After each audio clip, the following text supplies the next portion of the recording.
और इस नए गहन विश्लेषण में आपका स्वागत है।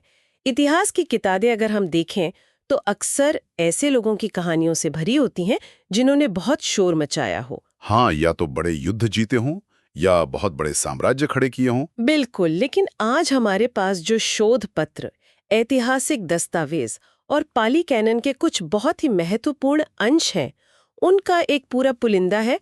और इसमें एक ऐसे व्यक्तित्व की कहानी उभर कर आती है जिसने बिना कोई शोर मचाए इतिहास की पूरी धारा ही बदल कर रख दी। हाँ, ये सच में एक बहुत ही शांत नायक की कहानी है। हाँ, तो आज के इस चर्चा का उद्देश्य बौद्ध इतिहास के इसी महान लेकिन बेहद शांत नायक के जीवन के पन्नों को पलटना है।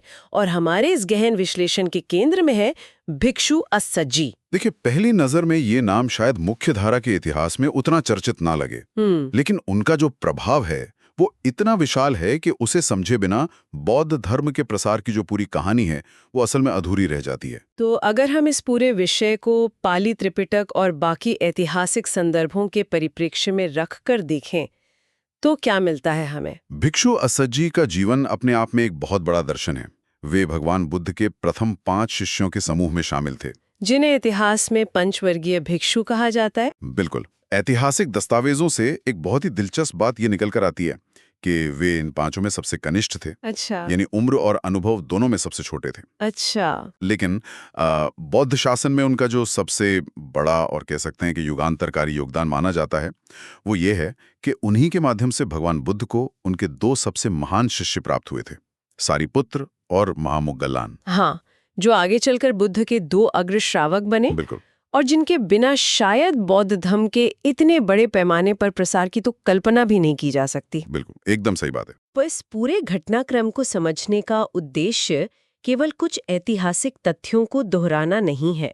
आज हम इन स्रोतों के आधार पर यह जानने का प्रयास करेंगे कि कैसे एक व्यक्ति की सच्ची विनम्रता और उसके ज्ञान की अतुलनीय गहराई दुनिया की सबसे बड़ी सफलताओं का कारण बन सकती है। ये कहानी श्रोताओं के लिए यह स्पष्ट करती है कि इतिहास को बदलने के लिए हमेशा मंच पर खड़े होकर ऊंचे स्वर में भाषण देने की आवश्यकता नहीं होती। बिल्कुल। उनका शांत आचरण ही असल में उनके जीवन का सबसे बड़ा संदेश था। देखिए, इन स्रोतों का अध्ययन करते हुए मुझे एक ऐसा तथ्य मिला जिसने वास्तव में हैरान कर दिया। एक तरह का आहा मोमेंट था मेरे लिए। हाँ, वो उनके जन्म से जुड़ा हुआ प्रसंग। जी, दस्तावेजों के अनुसार अस्सजी का जन्म कपिलवस्तु के निकट एक बहुत ही कुलीन और विद्वान ब्राह्मण परिवार में हुआ था, और उनके पिता उन 8 महान विद्वानों में से एक थे जिन्हें राजा शुद्धोधन ने राजकुमार सिद्धार्थ के जन्म के समय दरबार में आमंत्रित किया था। ये तो कोई सामान्य बात नहीं थी, बिल्कुल नहीं। इस घटना के पीछे का जो ऐतिहासिक संदर्भ है वो बहुत गहरा है। राजा शुद्धोधन ने उन 8 विशिष्ट ब्राह्मणों को इसलिए आमंत्रित किया था ताकि वे नवजात राजकुमार सिद्धार्थ के शरीर पर मौजूद 32 महापुरुष लक्षणों का अध्ययन कर सकें और उनके भविष्य की भविष्यवाणी कर सकें। हाँ, और उन विद्वानों ने भविष्यवाणी की थी कि ये बालक या तो एक चक्रवर्ती सम्राट बनेगा या फिर एक महान बुद्ध।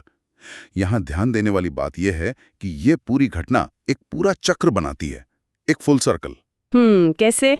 जिस पिता ने एक नवजात बालक के भविष्य की भविष्यवाणी की, आगे चलकर उसी के पुत्र ने यानी अस्सज ने उसी सिद्धार्थ के साथ सत्य की खोज में अपना पूरा जीवन समर्पित कर दिया। यह सोचना बहुत दिलचस्प है कि अस्सजी जिस परिवार में बड़े हुए होंगे वहां राजकुमार सिद्धार्थ को लेकर कैसी कैसी बातें होती होंगी।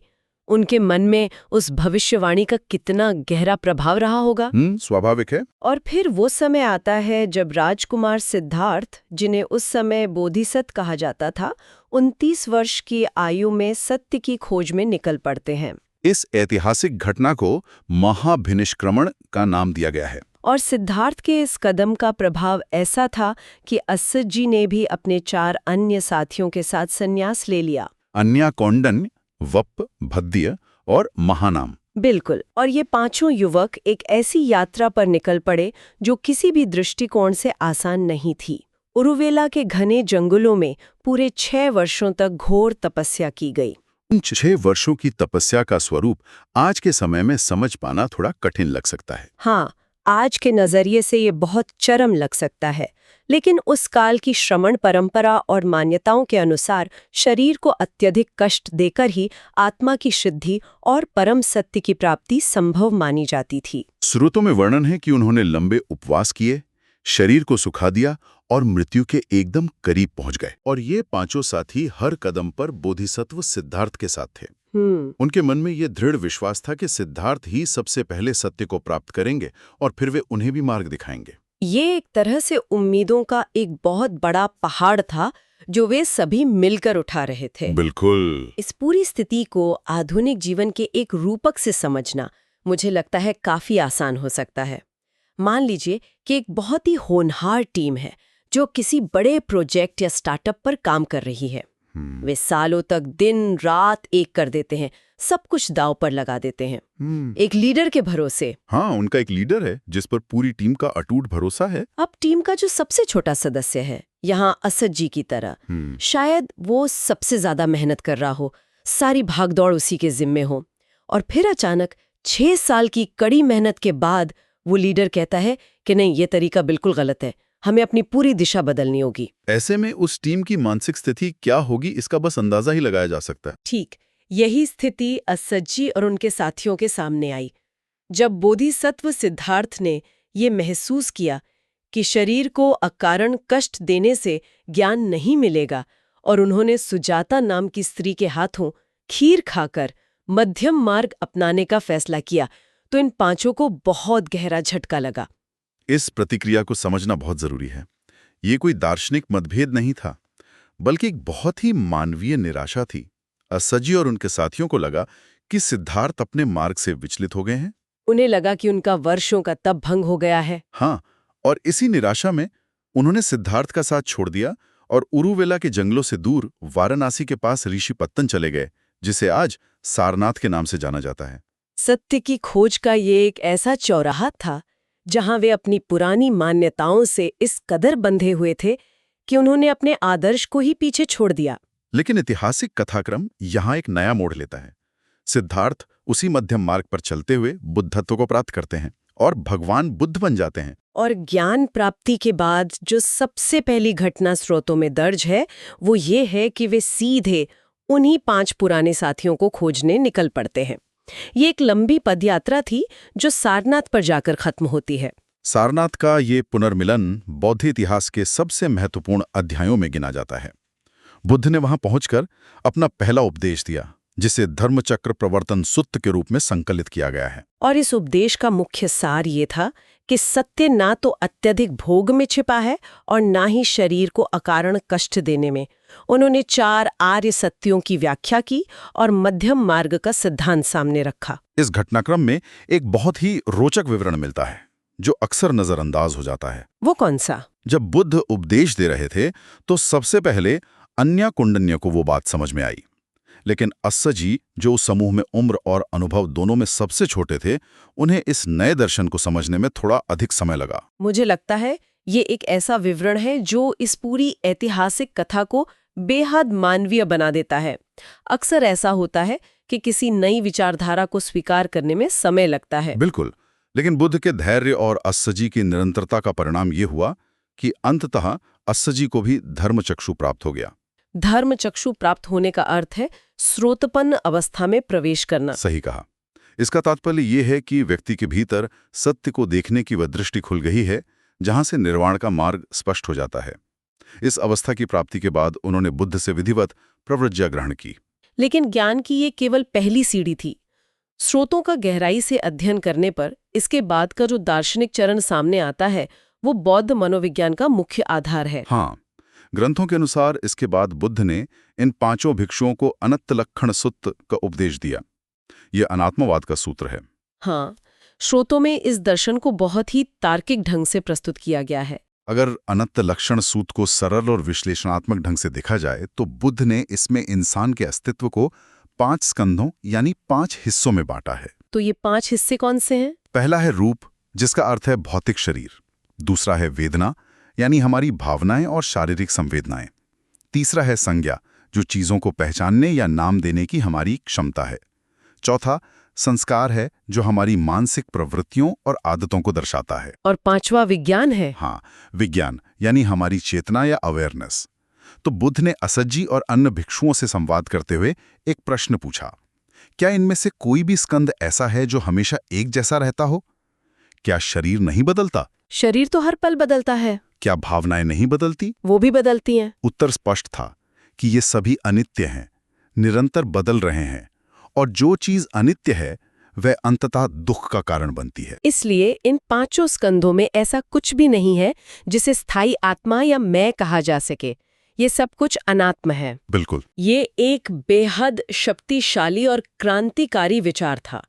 जिस शरीर, भावनाओं और विचारों को इंसान अपनी पहचान मानकर पूरी जिंदगी गुजार देता है, वो वास्तव में केवल एक बदलता हुआ प्रवाह है। और ऐतिहासिक दस्तावेजों में उल्लेख है कि इस तार्किक विश्लेषण ने असज्जी के चित्त पर ऐसा प्रभाव डाला कि उनके भीतर की सारी आसक्तियां, सारा अहंकार और सारे क्लेश पूरी तरह से नष्ट हो गए। और इसी क्षण उन्होंने सर्वोच्च अवस्था प्राप्त की, जिसे अरहंत पद कहा जाता है। अरहंत होने की इस घटना का विश्लेषण करना बहुत महत्वपूर्ण है।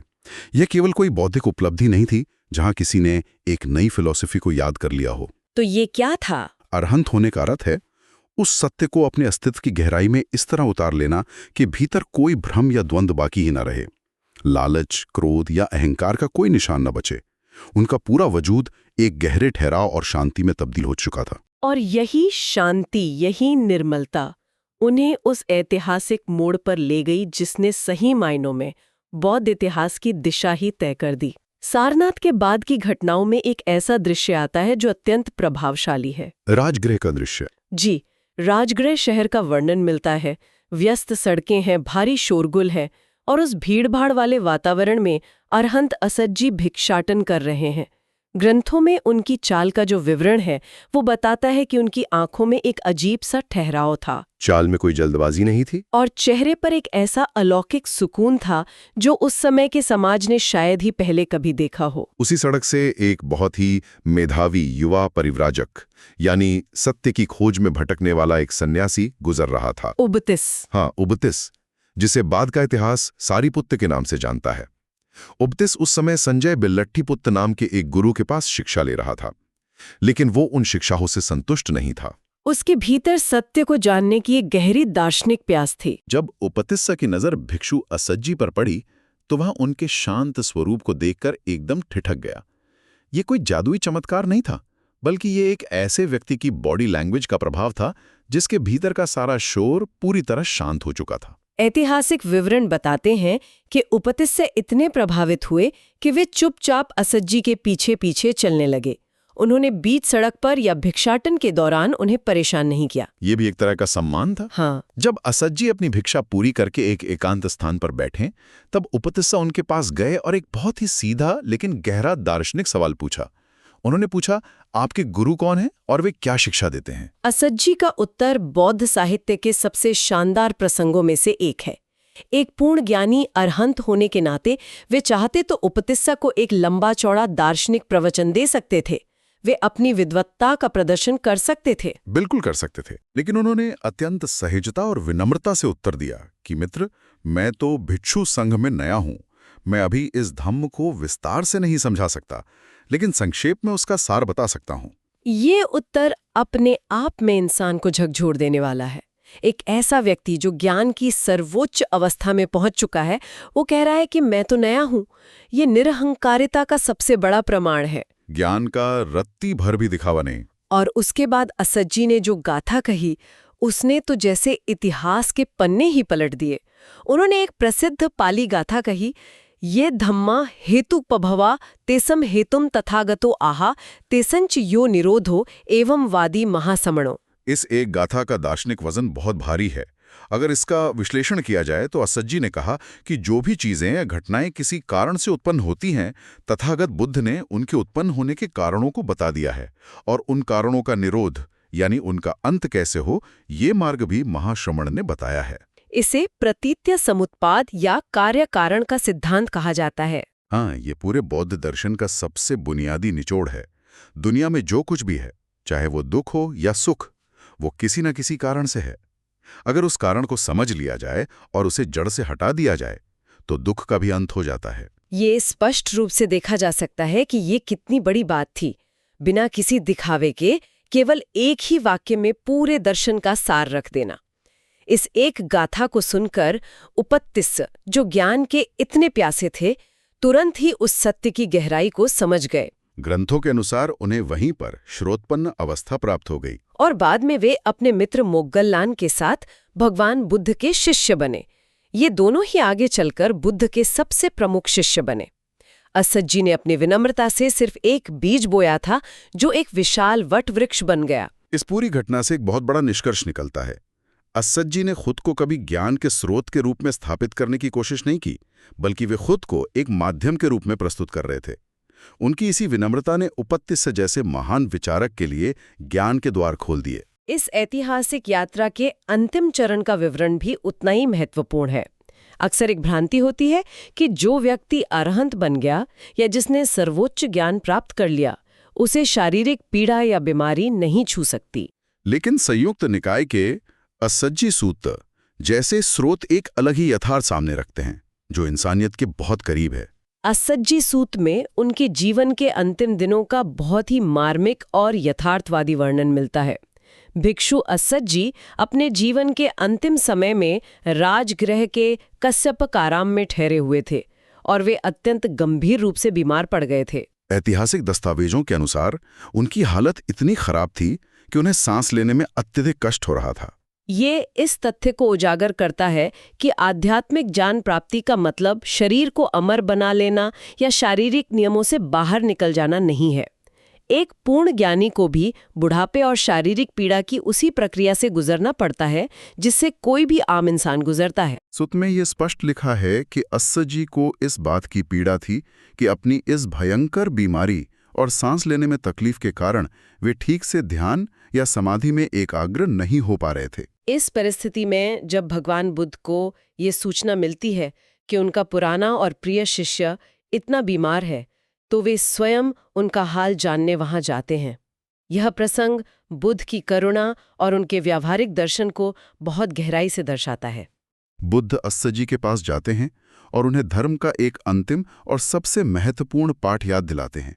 वे कहते हैं कि शरीर की यह जो वेदना है, जो शारीरिक दर्द है, वह भी अनित्य है। बुद्ध उन्हें समझाते हैं कि इस दर्द में मैं या मेरा कुछ भी नहीं है। यह केवल 5 स्कंधों की एक स्वाभाविक प्रक्रिया है। और उसी सूत में बुद्ध का वह प्रसिद्ध कथन आता है कि जो अनित्यता को देखता है वही सत्य को देखता है। इस कथन का मर्म यह है कि ज्ञान का वास्तविक अर्थ दर्द से भागना या किसी चमत्कार की उम्मीद करना नहीं है। ज्ञान का अर्थ है उस दर्द की अनित्यता को पूरी तरह से स्वीकार कर लेना, यह समझ लेना कि ये पीड़ा भी कोई स्थायी स्वयं नहीं है, बल्कि शरीर का एक स्वभाव है जो समय के साथ बदल रहा है। इस संवाद का प्रभाव ये हुआ कि असज्जी का चित्त, जो बीमारी के कारण थोड़ा विचलित हो गया था, वो पूर्णतः शांत हो गया।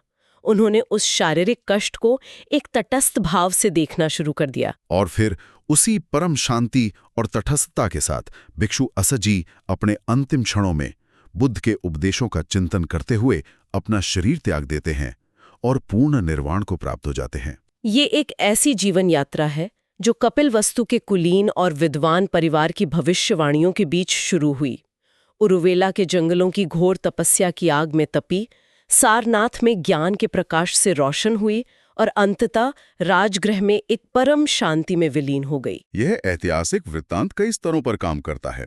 कठोर तपस्या के भ्रम से निकलकर एक संतुलित मध्यम मार्ग की समझ विकसित करना और फिर एक ऐसा मार्गदर्शक बनना जिसने अपनी निश्चल विनम्रता से सारीपुत्र जैसे विद्वान का जीवन ही बदल कर रख दिया। ये सब कुछ एक बहुत बड़ा उदाहरण प्रस्तुत करता है। इन ऐतिहासिक स्रोतों को एक साथ रखकर देखने पर जो मुख्य बात उभरकर सामने आती है, वो आज के समय में भी उतनी ही प्रासंगिक है।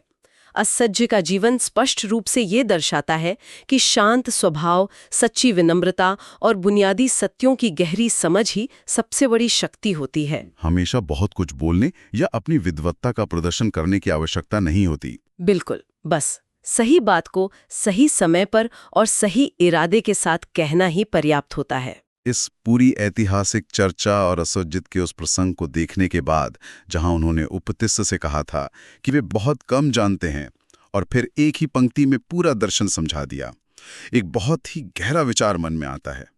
ये एक ऐसा सवाल है जो इन स्रोतों से ही जन्म लेता है। ये विचारणीय है कि आज के इस सूचना क्रांति के युग में, जहां हर विषय पर अनगिनत डेटा और हजारों पन्ने उपलब्ध हैं, क्या हम सब कुछ विस्तार से जानने की जिद में उस सार को तो नहीं खोते जा रहे हैं जो वास्तव में हमारे जीवन को नई दिशा दे सकता है?